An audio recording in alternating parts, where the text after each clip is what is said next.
So last class வந்து இந்த default gateway வரைக்கும் பார்த்தோம். இந்த டிஃபால்ட் கேட்வே பார்த்திங்கன்னா கம்ப்யூட்டருக்கு மட்டும் இல்லை, அது ரவுட்டருக்கும் இருக்குது.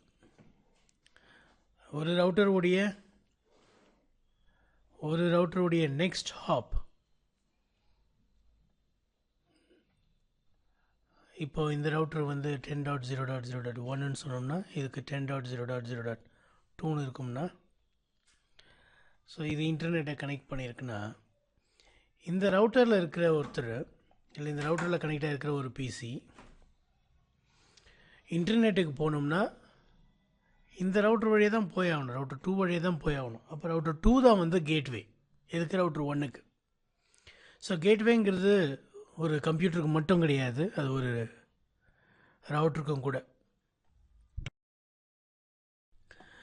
எந்த நெட்வொர்க்குக்கு போனால், எந்த ஐபி அட்ரஸ் போனால் பேக்கெட்டை ரூட் பண்ணலாமோ அந்த ஐபி அட்ரஸ் கேட்வே. சரி, இப்போ அடுத்தது நம்ம என்ன பண்ணோம்னா ஸ்டாட்டிக் ரவுட் பற்றி பார்க்க போகிறோம். ஸ்டாட்டிக் ரவுட் நம்ம ரவுட்டிங்குள்ளே என்டர் ஆகிறோம்.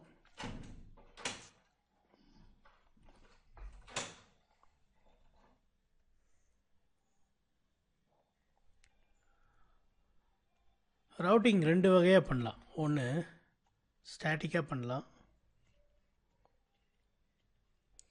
இன்னொன்று வந்து டைனமிக் ரவுட்டிங் ப்ரோட்டோக்கால் வச்சு பண்ணலாம்.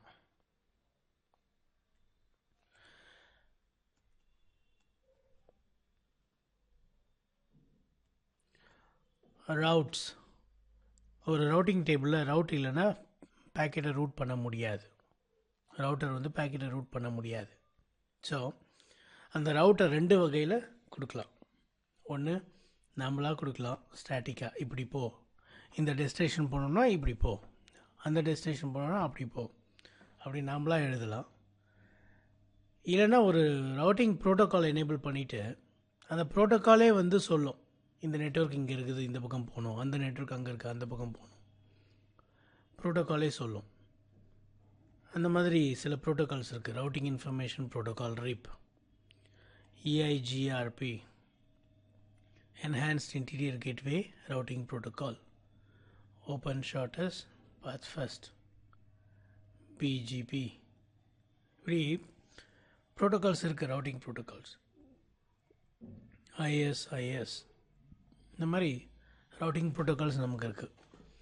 இதனுடைய வேலை என்னென்னா டைனமிக்காக ரூட்டை வந்து எழுதும், ரவுட்டிங் டேபிளில் டைனமிக்காக ரூட்டை வந்து என்டர் பண்ணும், கொடுக்கும். இந்த மாதிரி நெட்வொர்க் போனோம்னா இங்கே போகணும், இந்த டைரெக்ஷனை காமிக்கும். இதில் அட்வான்டேஜும் இருக்குது, டிஸ்அட்வான்டேஜும் இருக்குது. இப்போது ரவுட்டர் 1 எடுத்துப்போம், 2, 3,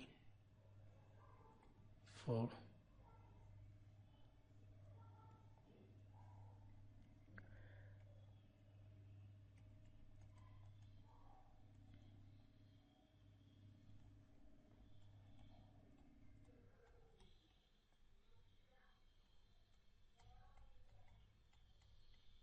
ரைட். இப்படி நெட்வொர்க் இருக்குதுன்னு வச்சுக்கோங்களேன்.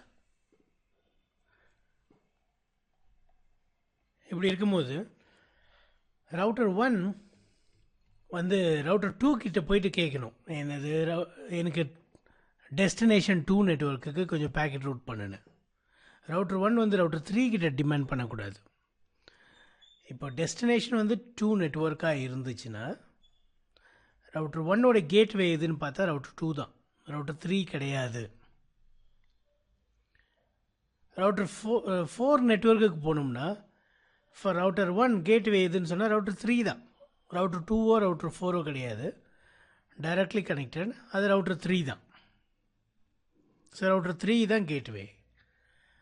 அப்போ ரவுட்டர் 3 வழியே தான் போகணும். இதை நம்ம ஸ்டாட்டிக்காகவும் எழுதலாம், இல்லைன்னா இந்த மாதிரி ரவுட்டிங் ப்ரோட்டோக்காலை வச்சும் செய்யலாம். எப்படி ரவுட்டர் 1க்கு தெரிஞ்சதெல்லாம் டைரக்ட்லி கனெக்டட் நெட்வொர்க்.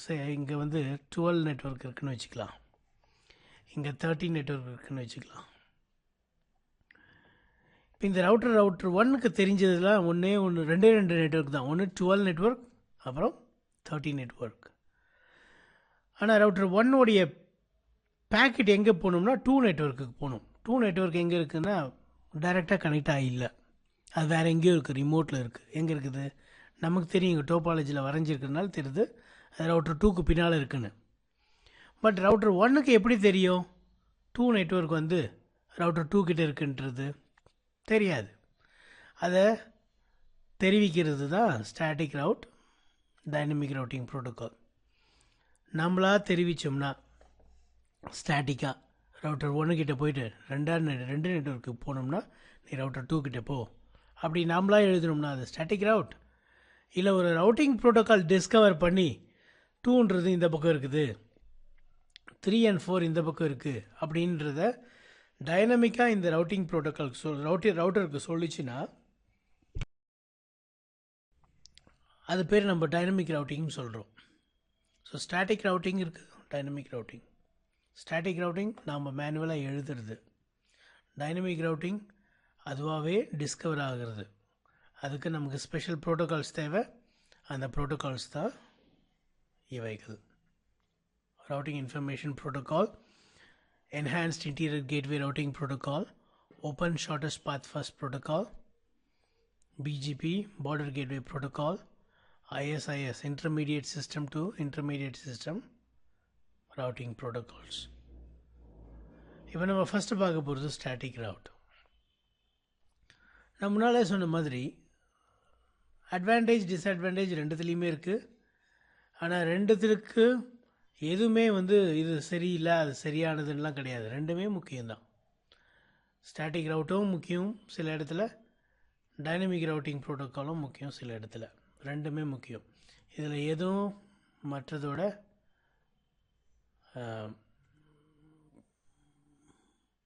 தழைச்சதோ இழைச்சதோ எதுவும் கிடையாது. சரி, இப்போ ஸ்டாட்டிக் ரவுட்டில் என்ன அட்வான்டேஜ்? அட்வான்டேஜ்னு பார்த்தா நம்ம மேனுவலாக எழுதுறதுனால, ரூட்ஸ் எழுதுறதுனால நமக்கு தெரியும் எந்த நெட்வொர்க் எங்கே இருக்குதுன்னு நமக்கு கிளியராக தெரியும். நம்ம ஸ்டாட்டிக்காக எழுதுறதுனால 2 நெட்வொர்க் இங்கே இருக்குதுன்றது நமக்கு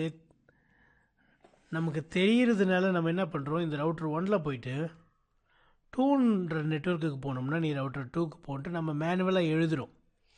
நாம் மேனுவலாக எழுதுறதுனால நமக்கு நெட்வொர்க் எப்படி ஃப்ளோ ஆகுது, டேட்டா டிராஃபிக் எப்படி ஃப்ளோ ஆகுது நமக்கு நல்லா தெளிவாக தெரியும். ஏன்னா நம்ம தான் சொல்லியிருக்கிறோம் 2 நெட்வொர்க்னால் இப்படி போகுதுன்னு. அப்போ நமக்கு நல்லா தெரியும் 2 நெட்வொர்க்லாம் இந்த இன்டர்ஃபேஸ் வழியாக போவோம், 3-4 நெட்வொர்க்லாம் இந்த இன்டர்ஃபேஸ் வழியாக போவோம். ஸோ ஸ்டாட்டிக் ரவுட்டர்னால நன்மை என்னென்னா நமக்கு கிளியர் பிக்சர் கிடைக்குது. பேக்கெட்ஸ் எப்படி ரவுட் ஆகுதுன்றது கிளியர் பிக்சர் கிடைக்குது ஸ்டாட்டிக் ரவுட்டில். ஒரு செக்யூரிட்டி இருக்குது.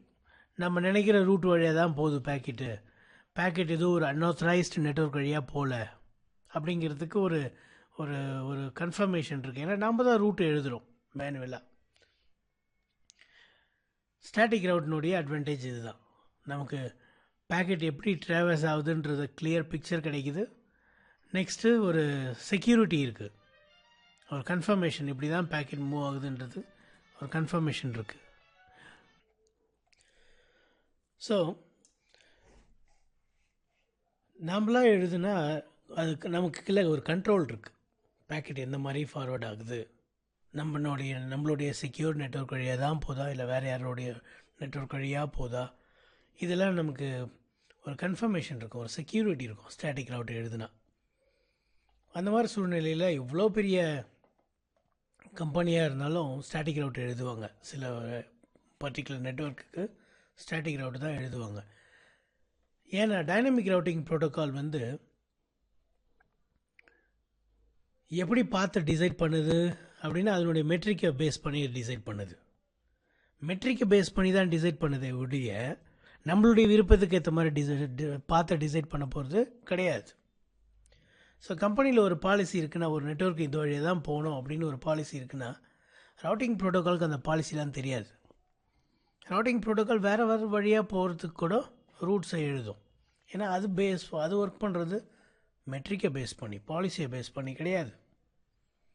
ஸோ ஸ்டாட்டிக் ரவுட் வந்து இன்னொரு அட்வான்டேஜ் என்னென்னா, நம்ம பாலிசி பேஸ்ட் ரவுட்டிங்க்கு ஸ்டாட்டிக் ரவுட் வந்து ஹெல்ப்ஃபுல்லாக இருக்குது.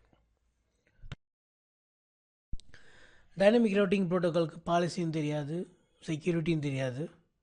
அதுக்கு தெரிஞ்சதெல்லாம் மெட்ரிக். எந்த பாத் வழியாக போனால் லெஸ் மெட்ரிக் அந்த பாத்தை அதை எடுத்துக்கும். மல்டிபிள் பாத்ஸ் இருந்துச்சுன்னா நெட்வொர்க்கு ஒரு நெட்வொர்க்கு ரீச் பண்ணுறதுக்கு மல்டிபிள் பாத்ஸ் இருந்துச்சுன்னா இந்த டயக்ராமில் இல்லை, இப்படி இருக்குன்னு வச்சுப்போமே, இப்படி ஒரு கனெக்ஷன் இருக்குன்னு வச்சுப்போமே ரவுட்டர் 2க்கும் 4க்கும் நடுவில். ஸோ ரவுட்டர் 1 வந்து இந்த 2ன்ற நெட்வொர்க்குக்கு ரவுட்டர் 2 வழியாகவும் போய் போகலாம், இல்லை ரவுட்டர் 3, 4 வழியாகவும் போய் போகலாம். உங்கள் கம்பெனி பாலிசி சொல்லும் ரவுட்டர் 3 வழியாக தான் போகணும், இப்படி போயிட்டு போகணும் அப்படின்னு சொல்லும். ஆனால் ரவுட்டிங் ப்ரோட்டோக்கால் என்ன சொல்லும், இப்படி போகிறது தான் ஷார்ட், இப்படி போகலாம் அப்படின்னு சொல்லும். இப்போ உங்கள் பாலிசி இங்கே செல்லாது ரவுட்டிங் ப்ரோட்டோக்கால் எனேபிள் பண்ணால். அதுவே ஸ்டாட்டிக் ரவுட் எனேபிள் பண்ணிங்கன்னா பேக்கெட் இப்படி போயிட்டு போக செய்யலாம் நம்ம.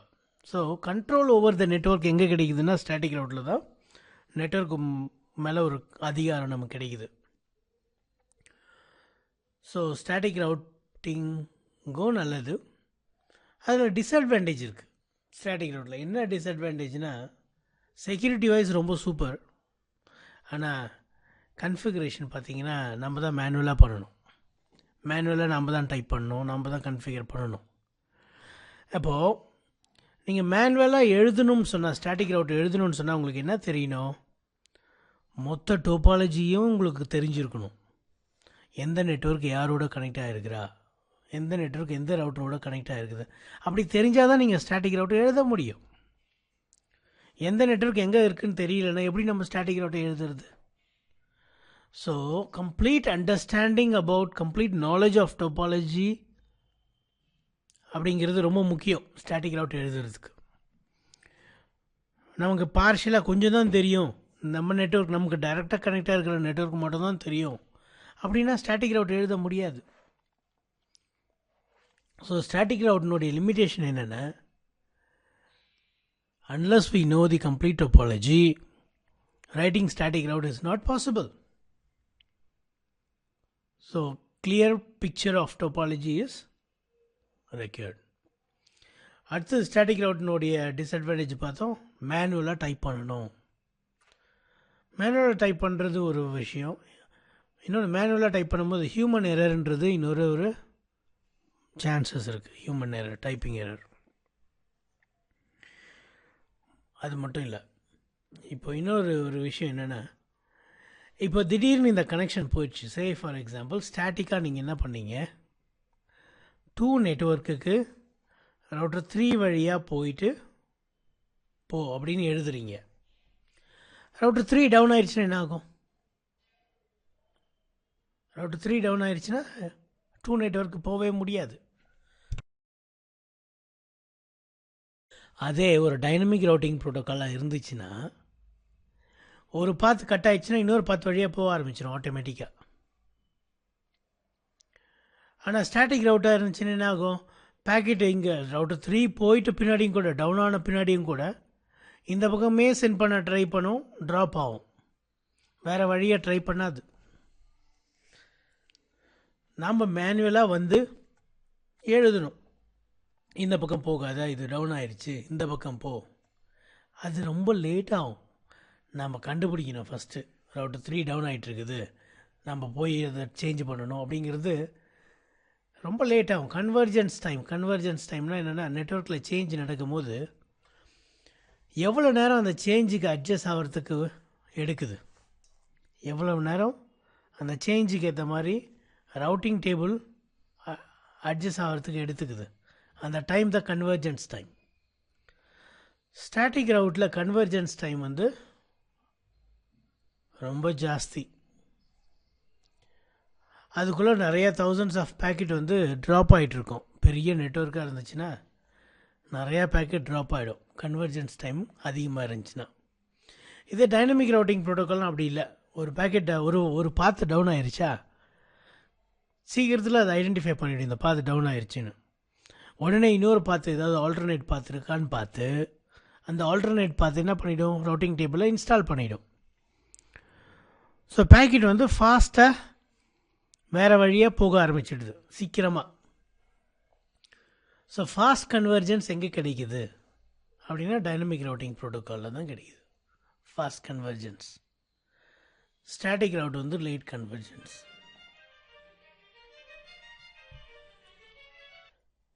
So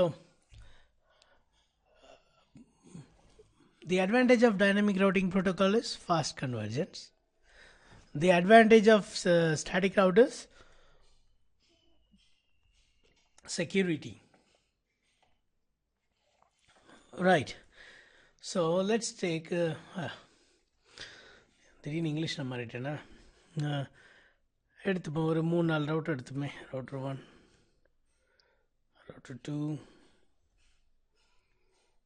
router 3, router 4. ஸோ இங்கே ரவுட்டர் 1க்கும் 2க்கும் நடுவில் ஒரு நெட்வொர்க் எடுத்துப்போம். 12.0.0.0 நெட்வொர்க்.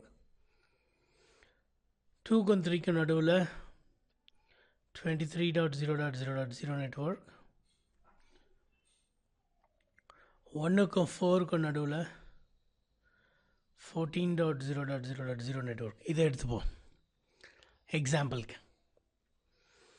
அப்புறம் இங்கே ஐபி அட்ரஸ் என்ன வரும்? 12.0.0.1. சும்மா எதனாலையும் கொடுக்கலாம். நான் ரவுட்டர் 1ங்கிறதுனால 1 கொடுக்குறேன். இங்கே 12.0.0.2 கொடுப்பேன். இங்கே 23.0.0.2 கொடுப்பேன். 23.0.0.3 கொடுப்பேன். அப்படி இங்கே 12.0.0.1 சாரி 14.0.0.1 14.0.0.4 வரும்.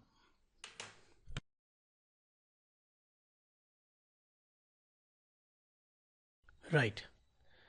இதுதான் இப்போது நம்மளோட டோபாலஜி. இப்போ ரவுட்டர் 1ல் என்னென்ன நெட்வொர்க்லாம் இருக்குன்னு சொல்ல முடியுமா? ரவுட்டர் 1ல் என்னென்ன நெட்வொர்க்லாம் பை டிஃபால்ட் ரவுட்டிங் டேபிளில் இருக்கும்?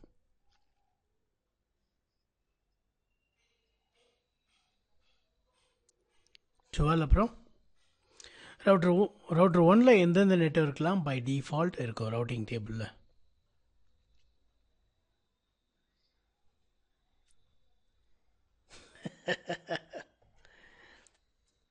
டைரக்ட்லி கனெக்டட் இது 12, அப்புறம் 14 இல்லையா? இது 2 தான் இருக்கும் பை டிஃபால்ட். நம்ம ஒரு ரவுட்டிங் ப்ரோட்டோக்காலோ இல்லை ஸ்டாட்டிக் ரவுட்டோ எழுதலைன்னா இது மட்டும் தான் இருக்கும். இந்த ரவுட்டர் 1க்கு 23 எப்படி போகிறதுன்னு தெரியாது. அப்புறம் இங்கே 4 நெட்வொர்க் இருந்துச்சுன்னு வச்சிங்களேன், 4 நெட்வொர்க் எப்படி போகிறதுன்னு தெரியாது.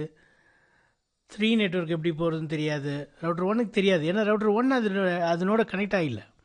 ரவுட்டர் 1 கனெக்ட் ஆகிருக்கிறதுலாம் 12 நெட்வொர்க்கும் 14 நெட்வொர்க்கும் தான். அப்போது ரவுட்டிங் டேபிள் ஆஃப் ரவுட்டர் 1ல் இது 2 தான் இருக்கும். அப்போ எப்படி ஒரு பேக்கெட்டை வந்து பேக்கெட் வருது, அது வந்து 3.0.0.1ன்ற ஐபிஆர்எஸ் போகணும், அதுதான் இங்கே இருக்குது. அப்போ ரவுட்டர் 1 எப்படி அதை ஃபார்வர்ட் பண்ணும்? 3ன்ற நெட்வொர்க்குக்கு போகணும். ஆனால் 3ன்ற நெட்வொர்க்கே இல்லை ரவுட்டிங் டேபிளில். அப்போ எப்படி ஃபார்வர்ட் பண்ணும்? ஃபார்வர்ட் பண்ணாது. டெஸ்டினேஷன் ஹோஸ்ட் அன்ரீச்சபிள்ன்ற மெசேஜ் தான் வரும். அது ஃபார்வர்ட் பண்ணணுன்னா என்ன பண்ணணும்? ஒரு ஸ்டாட்டிக் ரவுட் எழுதணும், இல்லைன்னா டைனமிக் ரவுட்டிங் ப்ரோட்டோக்கால் எனேபிள் பண்ணணும். புரியுதா நம்ம பேசிகிட்டு இருக்கிறது? இல்லை.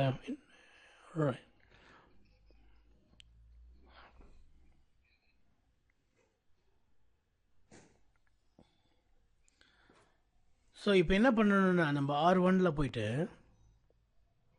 R1 இது குளோபல் கன்ஃபிகரேஷன் மோடு தானே? இப்படி தான் இருக்கும் குளோபல் கன்ஃபிகரேஷன் மோடு இல்லையா? இங்கே ஐபி ரவுட் 3.0.0.0 நெட்வொர்க்கு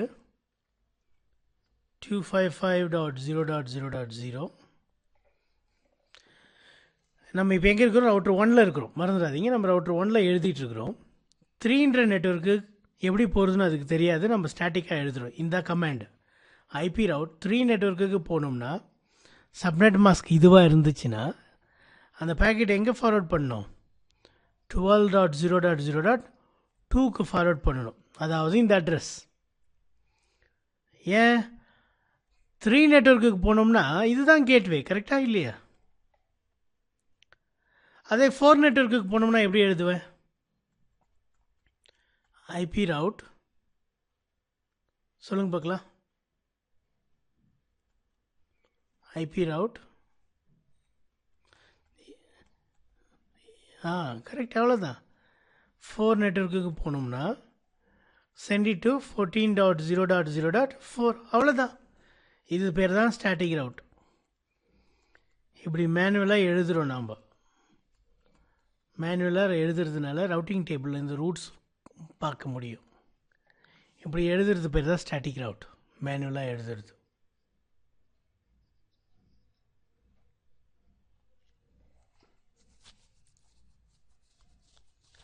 கொடுக்கக்கூடாது.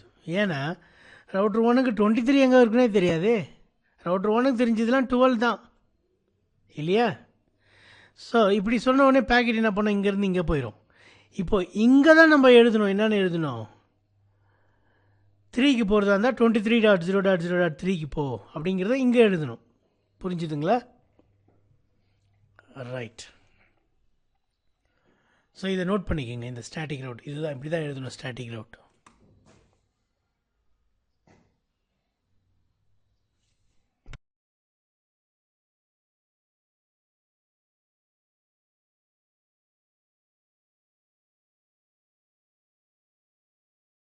ரைட்.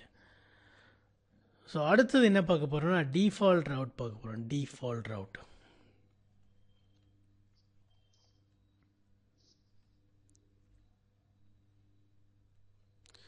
டிஃபால்ட் ரவுட்டுங்கிறத விட ரொம்ப ஸ்பெசிஃபிக்காக சொல்லணும்னா டிஃபால்ட் ஸ்டாட்டிக் ரவுட்.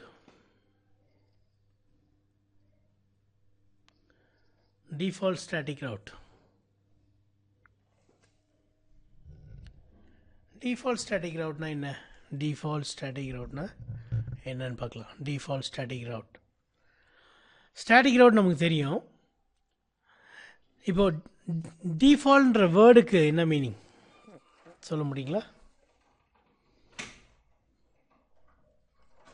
எப்படி? கரெக்ட், வழக்கம் போல். வழக்கம் போல் டிஃபால்ட், வழக்கம் போல். அது நல்ல வார்த்தை. அது வழக்கம் போல். வேறு ஏதாவது?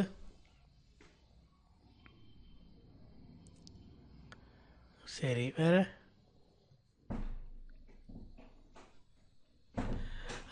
அப்படி கூட சொல்லலாம். கிட்டத்தட்ட வந்துட்டீங்க எப்போவுமே. வேறு? இப்போது காலைல எழுந்தோடனே என்ன பண்ணுவீங்க? காஃபி குடிப்பீங்க இல்லையா?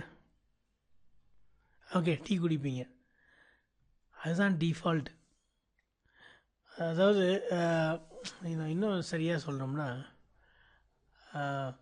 வேறு வழியாக இல்லை. அன்றைக்கி வந்து நான் ஜாலியாக இருக்கணும்னு நினச்சாலும் அதே ரூம் மீட்டு மூஞ்சி தான் முழிக்கணும்.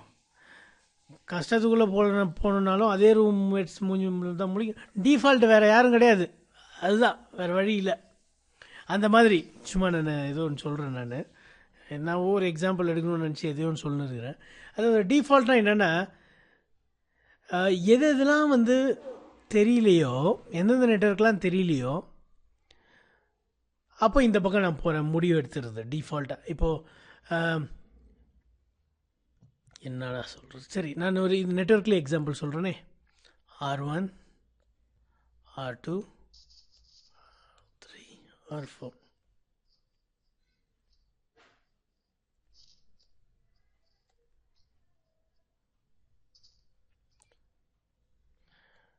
உங்கள் ஹெட்செட்டை மைக்கை ரொம்ப பாடாப்படுத்துகிறீங்க.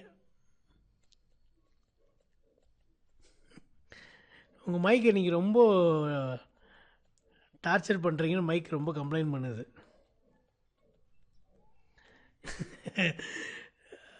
இல்லை பரவாயில்ல, அது நல்ல. என் பக்கம் கிளியராக இருக்கா இல்லை ஏதாவது நாய்ஸ் வருதா உங்களுக்கு கூட? காற்று சவுண்டு அந்த மாதிரி ஏதாவது வருதா?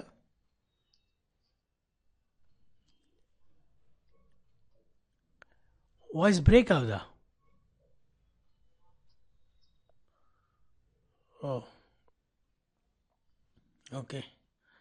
சரி, இப்போது இங்கே பாருங்கள், இதில் வந்து ரவுட்டர் 3ல வந்து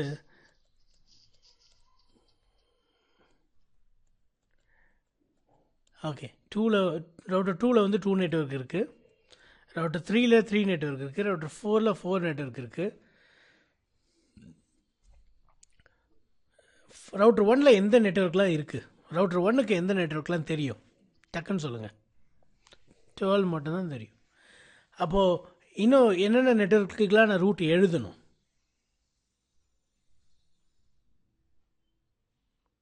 அதான் சொல்லுங்கள். 23, 34, 4,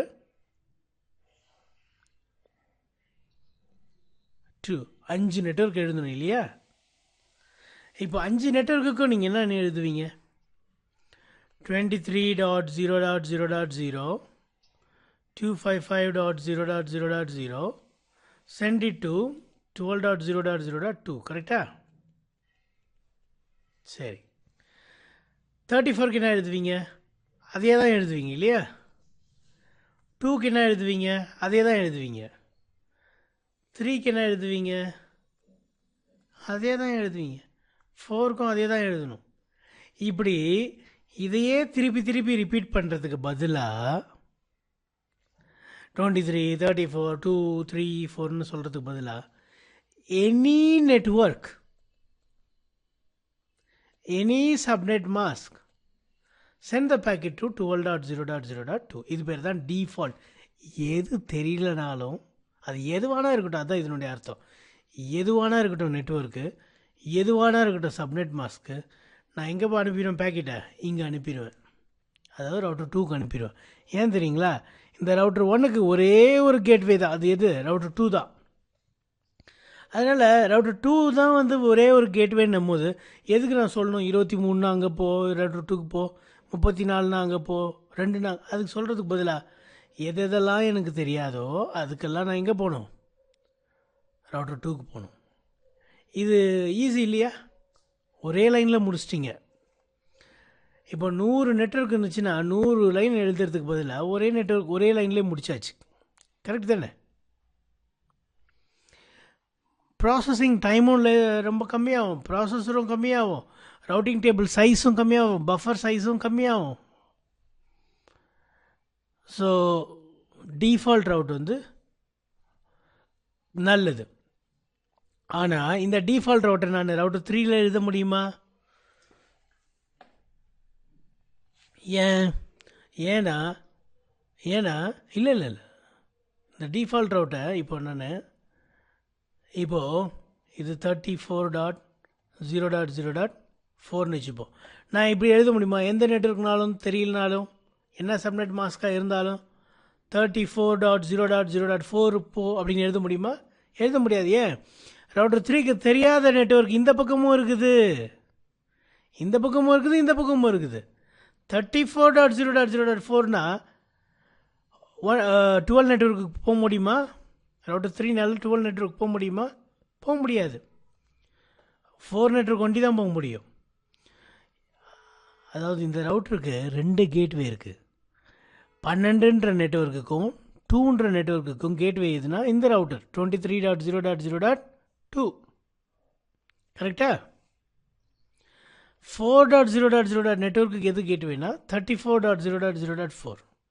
அப்போ 2 கேட்வே இருக்கும் போது டிஃபால்ட் ரவுட் எழுதக்கூடாது, எழுத முடியாது. ஸ்டாட்டிக் ரவுட் தான் எழுதணும். டிஃபால்ட் ரவுட் எப்போ எழுதணும்னா ஒரே ஒரு கேட்வே இருக்கணும். அது பேர் என்னென்னா ஸ்டப் ரவுட்டர். ஸ்டப் ரவுட்டர்னால் என்னென்னா ஒரே ஒரு கேட்வே. ஒரே ஒரு கேட்வே இருந்துச்சுன்னா அது பேர் ஸ்டப் ரவுட்டர். ஸ்டப் ரவுட்டரில் மட்டும்தான் டிஃபால்ட் ரவுட் எழுத முடியும். இது புரிஞ்சுங்களா? ஸ்டாட்டிக்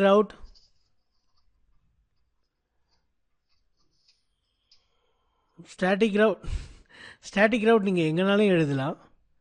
ஆனால் நீங்கள் அதை அவாய்ட் பண்ணுறது நல்லது இந்த மாதிரி ஸ்டப் ரவுட்டரில். ஏன்னா ரவுட்டிங் டேபிளை சின்னதாக வச்சுக்கலாம், நம்மளுடைய ரைட்டிங்ஸும் கம்மியாகும். நான் ஸ்டப் ரவுட்டர்ஸ், மிடில் ரவுட்டர்ஸில் ஸ்டாட்டிக் ரவுட் தான் எழுதணும். ஸோ நமக்கு ரெண்டுமே தெரிஞ்சிருக்கணும், static route and static default route.